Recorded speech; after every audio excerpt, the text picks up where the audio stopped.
Glad he's here. Olu Oluwatimi. Am I saying the name correctly? Yes, sir. Okay, that's the first. We got to get that out of the gates first, man. How are you?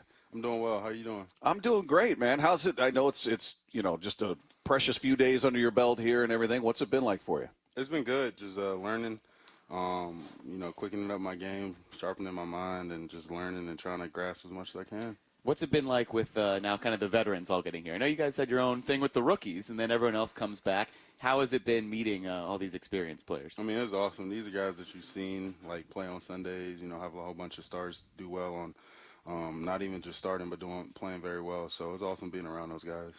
Hey, prior to the draft, you always have the mock drafts out there. I'm sure you have your agent talking about, hey, here's the teams interested. Here's where you're kind of projected to go.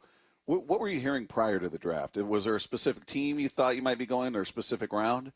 There wasn't no specific team. My agent told me like a range of rounds that he thought I would land in, and I ended up going in like the latter or the later part of that range. But I mean, I'm happy to be a Seahawk.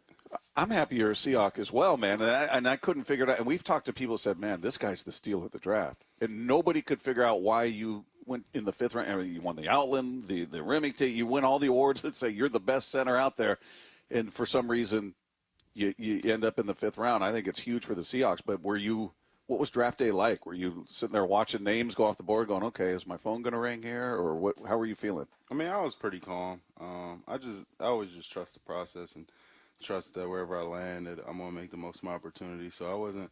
I mean, I know my dad was kind of stressed out and things, but I just kept on telling him to calm down. Like I'm gonna get drafted, I'm gonna land somewhere, and then I'm gonna make the most of my opportunity. What was the pre-draft process like? Did you kind of have a sense of what teams might be interested in you? What were your visits with the Seahawks like? And did you know it was going to be the Seahawks? Yeah, I didn't really know until the day I was getting drafted that it was going to be Seattle. My position coach texted me probably like 40 minutes before I got drafted, said he got off the phone with Seattle and that that I was going to get drafted. Just be patient. But my meetings with Seattle were awesome. Met with Steve Hutchinson at the Senior Bowl, and met with the Seahawks at the Combine. And I mean, it was good every time. So just had to hope for the best. So what were the critiques like? Because each player, people say, oh, he's great at this, great at that. He needs to work on this. He needs to get bigger, stronger, faster, whatever. What were they saying about you? People just kind of questioned my athleticism and like my movement skills, and so I guess that's the knock on me. That's what people believe. So just kind of trying to sharpen every part of my game so I could compete for training camp. Is that something you catalog? Like, oh, I can't move? Okay, I'm going to show you I can move. Or you think I can't do this? I'm going to show you I can do that. Yeah, I mean, I never really like what people's opinions or like what the media really fuel me. I just kind of like always want to be somebody that the head coach, that my teammates could count on.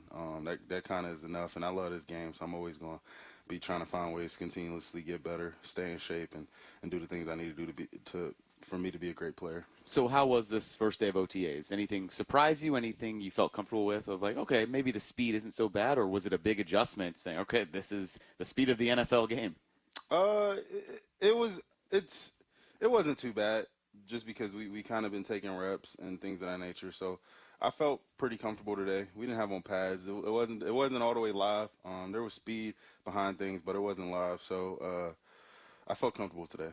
So who were you a fan of growing up? Who was your team? Did you have a favorite player?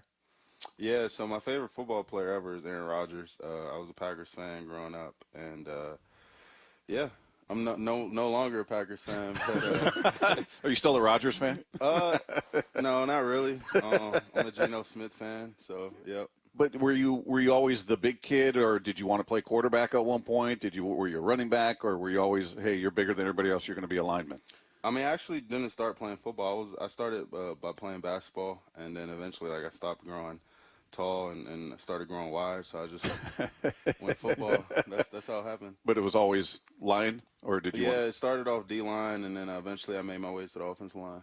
What's it like playing for Jim Harbaugh? Does he run things maybe like you're experiencing now? I mean, he's a former NFL coach, goes back to coach college. Do you feel like he prepared you well for what you're experiencing now? 100%. I always tell kids, like, if they're thinking about going to Michigan, like, you're going to be coached well. You're going to practice hard. You're going to be developed well, and you're going to run pro schemes on offense, defense, and special teams. So the learning curve, actually, if you end up getting drafted or end up making to the NFL, is not going to be as steep as people coming from other programs. So my time in Michigan served me very well, and it's helping me like pick up things and learn things on the fly a little quicker than my peers. What's your impression of Pete Carroll? Because from the outside, people will always ask me, is he really that way? Is he really that positive and optimistic all the time? I'm like, yeah, that's who he is. I'm sure you had an impression. What's it been like so far with him? Yeah, I mean, he's exactly what you see on TV. He's energetic. He has a lot of youth in him, even though he's one of the older coaches in the league. So, I mean, it's just awesome being in this organization and him being at the helm of it. Have you had a chance to bond with any of the other linemen yet? I mean, I know the rookies, you guys have been in it together, but now these other linemen who have been around, are you guys close? Have you had some time to get to know them? Yeah, I mean, I wouldn't say like bonding, but I definitely am staying in their hip pocket and picking their brains because I know like we have a young old line, so just asking them like what worked for them when they were young because a lot of them played early, if not started. So just asking them like how was it? What was that transition like? How did they make that transition just from being a draft pick to being a starter and things of that nature? So yeah, I'm just gonna keep on soaking up as much knowledge as I can. Now you had a teammate drafted by the Seahawks right in front of you. Mm-hmm. That's got to make the transition a little easier, right? You got a familiar face in the line. I know it's two different sides of the ball, but how much does it help having somebody that you came up with here? It's awesome. Just knowing him, knowing that Seattle drafted another great player. So, we're going to give Seattle our all. And, he's one of my buddies when we were at Michigan. So, we're doing things on the weekend when we're away from the facility. And I also got another teammate here that I played with in college. So it was awesome. I was going to say, so Mike Morris had one of the funniest moments after he was drafted. He was on a call with the media here, and he found out you were drafted. He starts going nuts. He gets so pumped up, so excited that they picked you. Is that the kind of guy he is? What kind of personality does he bring into this team? He's definitely a high-energy guy. I think right now, just because he's a rook, he's kind of, just not trying to be too loud or things of that nature. But, whenever he blossoms into that great player that he can become, he's definitely going to be that vocal leader and hold people accountable. Did you ever get, now you brought that up, I remember that audio. Did you ever hear it of him talking with the media? No, I haven't. You should have NASA find it for you. It's very funny. He's very excited that you're here. Outside of Aaron Rodgers, any players on this team that you were real familiar with, or man, I can't wait to talk to that guy, or I'm excited to be on a team with this guy? Anybody you watched as a fan? Oh yeah, obviously Bobby Wagner. He's been doing it for a high level for over a decade. DK is one of the best receivers in the NFL. This team is so young. It's kind of like a revamped Seahawks. This is not the Seahawks team I was watching when I was younger, but they just had a whole bunch of rookies that are now about to go into their second year that just have a great impact. Had a great impact last year on Sundays. Yeah, it was a big year, and everybody expects this year's rookie class to have the same kind of impact, and you're going to be a huge part of that, man. I'm excited that you're here. I know Seahawks fans are excited. Welcome to Seattle. We can't wait to see you out there, man. Thank you.